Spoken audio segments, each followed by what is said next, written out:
নদীতে ডুবে যাওয়া 9 বছরের বাচ্চা রাফি। দর্শক, ভিডিওটি টান না দিয়ে দয়া করে ভিডিওটি সবাই দেখেন।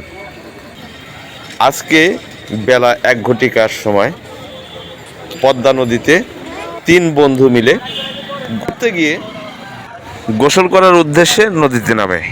গোসল করার জন্যে পদ্মা নদীতে ঠিক এইখানে সাইকেল জুতা রেখে নদীতে নামে।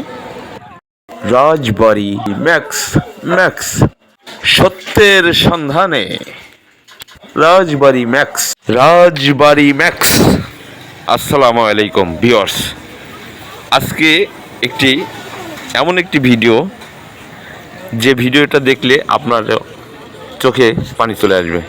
রাজবাড়ি রামকান্তপুরের রাফি তার 2-3 জন বন্ধু নিয়ে গোদারবাজার নদীতে ঘুরতে এসে অতঃপর তারা গোসলের উদ্দেশ্যে নদীতে নামে।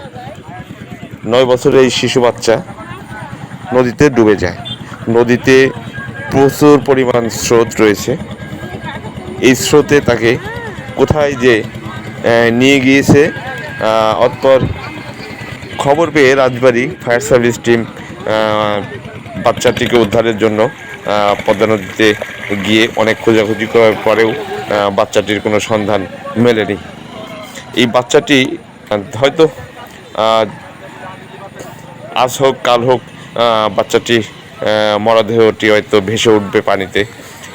আপনারা যারা ভিডিওটি দেখছেন তারা দয়া করে ভিডিওটি শেয়ার করে সকলকে জানিয়ে দিবেন, যাতে করে এই বাচ্চাটির সন্ধান যে কেউ পাওয়ার সঙ্গে সঙ্গে তার স্বজনের নিকট পৌঁছে দিতে পারে।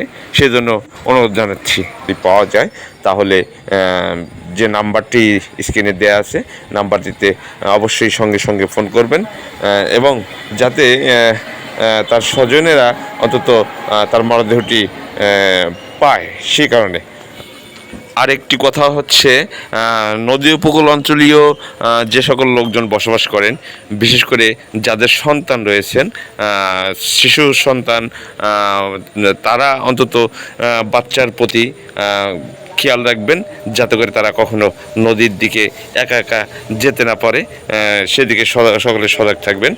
যে এখন যেহেতু বর্ষার সিজন, বৃষ্টির পানিতেও অনেক ডোবা নালাতে কিন্তু পানিতে পরিপূর্ণ।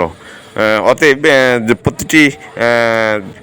প্রতিটি বাচ্চার মা এবং বাবাকে অত্যন্ত গুরুত্ব সহকারে বাচ্চাদের দিকে খেয়াল রাখবেন। তারা যেন কোনোভাবেই পানির কাছে যেতে না পারে, সেদিকে খেয়াল রাখবেন। দর্শক, ভিডিওটি সকলকে শেয়ার দেওয়ার জন্য অনুরোধ করছি। ধন্যবাদ।